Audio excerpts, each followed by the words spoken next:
Lanjut. Gimana jadi hadiah Natal? Ya, lihat ini. Sudah mau selesai ini. Bapak Ibu mulai dengan diri sendiri. Ya, coba lihat. Tuhan maunya kita seperti apa? Amos 5 ayat 21 sampai 24. Ayo buka. Amos 5 ayat 21 sampai 24. Buka. Saya mau kasih tahu, seringkali kita berpikir bahwa ibadah kita vertikal, seremonial, ritual, ya. Oh, itu Christmas gift itu kalau kita mengasihi Tuhan dengan segenap hati. Ingat, yang terakhir dia, yang kelima, yang kelingking tadi, kasihlah sesamamu manusia seperti dirimu sendiri. Ya. Oke, mari kita baca sama-sama. Amos 5 ayat 21 sampai 24.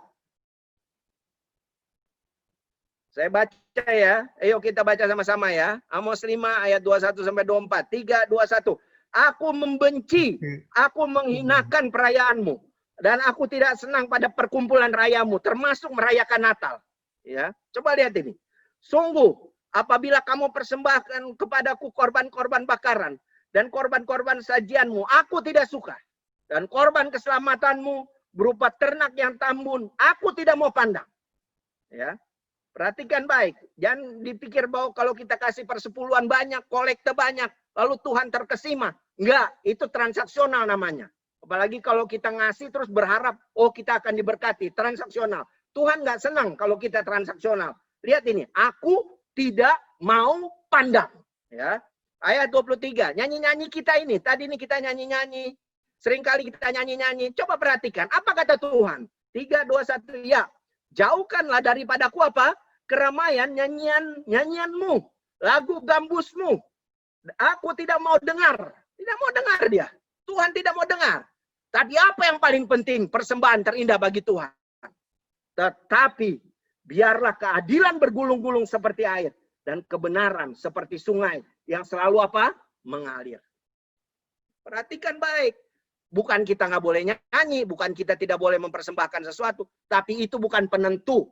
Nyanyi penting karena Tuhan senang. Allah bertata di atas puji-pujian. Ya, persembahan janda miskin juga itu juga menjadi kesenangan bagi Tuhan. Tapi ingat, yang paling penting ini bicara soal hati. Kita adil, kita benar, ya kan? Itu yang berkenan bagi Tuhan. Jadi pertama, mindset kita mesti berubah. Mindset transaksional itu nggak boleh. Yang kita mesti lakukan apa? Bersikap adil dan benar kepada sesama kita. Ya, jangan tindas sesama. Jangan benci sesama. Jangan marah-marah. Gue nggak mau masuk gereja. Oh, dia nyakitin hati gue. Mendingan gue masuk neraka sekalian daripada gue masuk ke persekutuan PPDK ketemu dia. Nah, ini nggak benar nih kayak gini. Kita mesti hidup benar.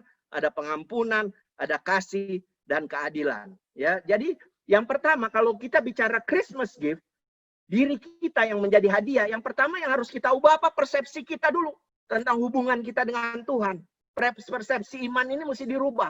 Yang tadinya transaksional menjadi ungkapan syukur, dan ungkapan syukur harus dinyatakan dalam perbuatan adil dan benar di mata Tuhan. Ya. Yang kedua, setelah kita mulai dari diri kita sendiri, yang kedua apa? Kita jadi Christmas gift di tengah-tengah keluarga. Bapak-bapak itu harus menjadi apa? Menjadi imam di tengah-tengah keluarga, memperkenalkan Tuhan dan memperkenalkan Tuhan kepada istri dan anak-anak, serta memperkenalkan istri dan anak-anak kepada Tuhan. Kita sebagai bapak mesti jadi berkat. Jangan bapak jadi kagak benar, adu ayam, minum vodka, tequila, martini campur soda api, air ketuban, air lumut semua disikat lagi AO. Orang tua, anggur merah, mabok-mabok, ujungnya apa? Kita nggak jadi berkat sebagai ayah. Ya. Tapi seorang ayah yang baik, dia akan menegakkan tiang iman di tengah keluarga. Ayo kita baca, Yosua 24 ayat 15. Sama-sama ya. Yosua 24 ayat 15. Yuk, kita baca Yosua 24 ayat 15. Perhatikan baik ya, saya bacakan ya. Yosua 24 ayat 15. Tetapi jika kamu anggap tidak baik untuk beribadah kepada Tuhan, pilih hari ini kepada siapa kamu akan beribadah. Allah yang kepadanya nenek moyangmu beribadah di seberang sungai Efrat, atau Allah orang Amori yang negerinya kamu diamin ini. Dengar baik, seorang ayah yang baik akan berkata begini. Tetapi aku dan seisi rumahku, kami akan beribadah kepada Tuhan. Mulai dari keluarga. Bapak-bapak yang sudah menikah, jadi berkat di tengah keluarga. Yang pertama tuh. Jadi pertama ubah persepsi, lalu mulai dari keluarga. Ingat baik, keluarga adalah pangkalan kesaksian kita. Sekali lagi saya ulang, keluarga adalah pangkalan kesaksian kita. Nonsens kalau kita mau melayani di luar secara hebat, tapi keluarga kita berantakan. Ya. Sekarang ibu-ibu, ayo buka Amsal 31 ayat 10. Ibu-ibu. Amsal 31 ayat 10. Mari kita baca. Amsal 31 ayat 10. 3, 2, 1 ya. Istri yang cakap, siapakah yang akan mendapatkannya?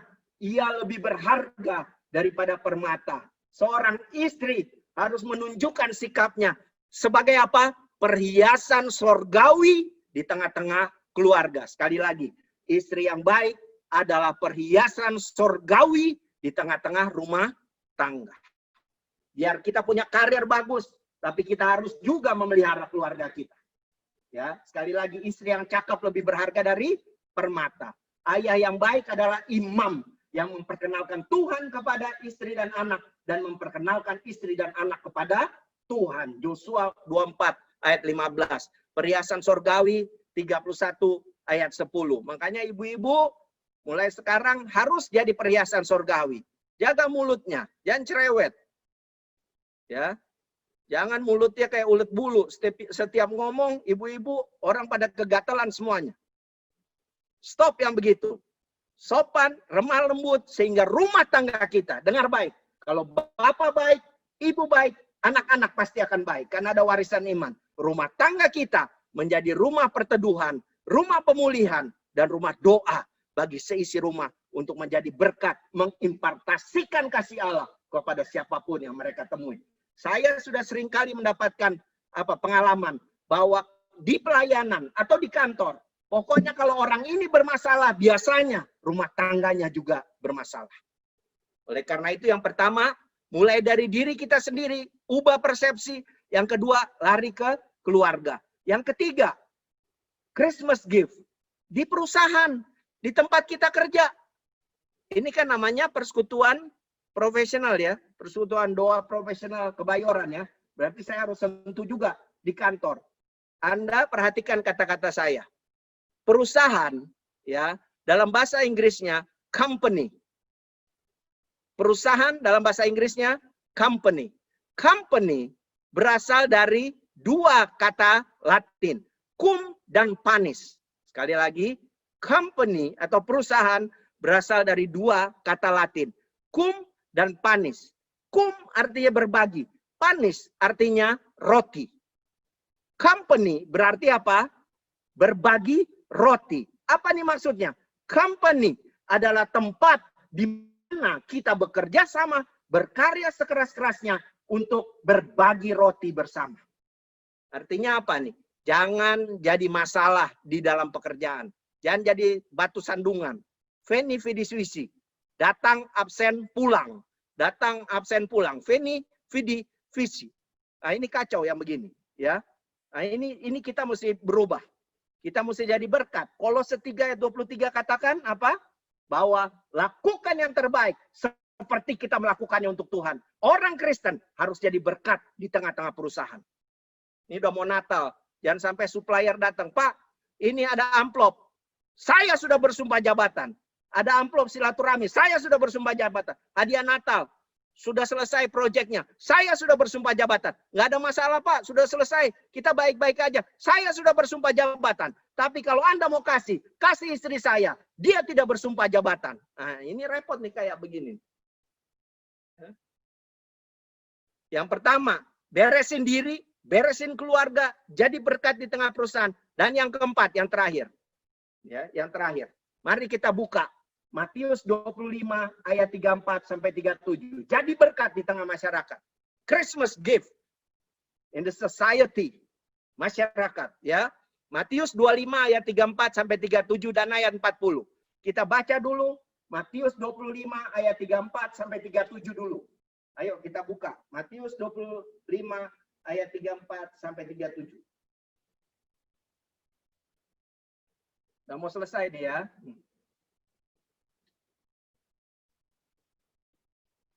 Oke, yuk kita baca ya. Jadi berkat, jadi Christmas gift di tengah masyarakat. Mari kita baca 34 sampai 37, Matius 25. 3, 2, 1 ya. Dan raja itu akan berkata kepada mereka di sebelah kanannya, "Mari, hai kamu yang diberkati oleh Bapakku, terimalah kerajaan yang telah disediakan bagimu sejak dunia dijadikan." Lihat, bagaimana kita jadi berkat di tengah masyarakat. Sebab ketika aku lapar, kamu memberikan aku minum, makan. Ketika aku haus, kamu memberikan aku minum. Ketika aku seorang asing, kamu memberi aku tumpangan. Ketika aku telanjang, kamu memberikan aku pakaian. Ketika aku sakit, kamu melawat aku. Ketika aku dalam penjara, kamu mengunjungi aku. Kita seringkali bergereja, berpelayanan, seringkali cuma ibadah-ibadah. Tapi hari ini dengar baik, ayat 40. Ayo buka ayat 40. Kenapa Tuhan, firman Tuhan 34 sampai 36, 37 ini bicara soal menerima kerajaan sorga, tapi lakukan untuk Tuhan. Lihat Matius 25 ayat 40. Ayo buka sama-sama. Bapak Ibu sekalian, kita buka Matius 25 ayat 40. 3, 2, 1 ya. Dan raja itu menjawab mereka, "Aku berkata kepadamu, sesungguhnya segala sesuatu yang kamu lakukan untuk salah seorang dari saudaraku yang paling hina ini, kamu telah melakukannya untuk aku." Perhatikan baik. Kita ini jangan bertransaksi dengan Tuhan. Yang Tuhan mau, beri makan yang lapar, beri minum yang haus, kasih pakaian yang telanjang, kasih tumpangan yang asing, lawat yang sakit, kunjungi tahanan. Lakukan itu supaya orang lain juga diperkaya. Itu Christmas gift buat kita. Kita tidak memerlukan barang-barang mahal. Firman Tuhan mengingatkan kita, jadikan dirimu sebagai hadiah Natal untuk orang lain dan hadiah Natal untuk Tuhan. Yang terakhir. Next, terakhir. Ya, lihat ini, kebenaran firman Tuhan harus kita wariskan. Jangan kita berhenti di diri kita. Kita jadi bapak, ibu, kebenaran itu kita mesti persembahkan juga buat anak-anak kita supaya mereka hidup dalam nilai-nilai Kristiani. Oh ya, tapi berat. Sekarang COVID. Bagaimana kita mau ini? Kira-kira saya mau kasih tahu, Tuhan di atas kemustahilan. Ya, sekalipun persoalan kita besar, Tuhan kita lebih besar. Saya percaya, dengar baik, kalau kita diselamatkan, kita dipilih Tuhan. Dan kalau kita dipilih Tuhan, saya mau ingatkan bahwa ketakutan kita jadi tidak beralasan. Karena apa? Kuasa penyertaannya akan mengatasi ketakutan kita. Bukit-bukit ketakutan kita, tembok-tembok persoalan kita akan ditembus. Kita percaya, kalau Tuhan sudah memilih kita, Tuhan juga yang akan menyempurnakan karya layan kita. Dia akan menjadikan kita sebagai hadiah Natal untuk orang lain. Tuhan Yesus memberkati kita sekalian. Amin.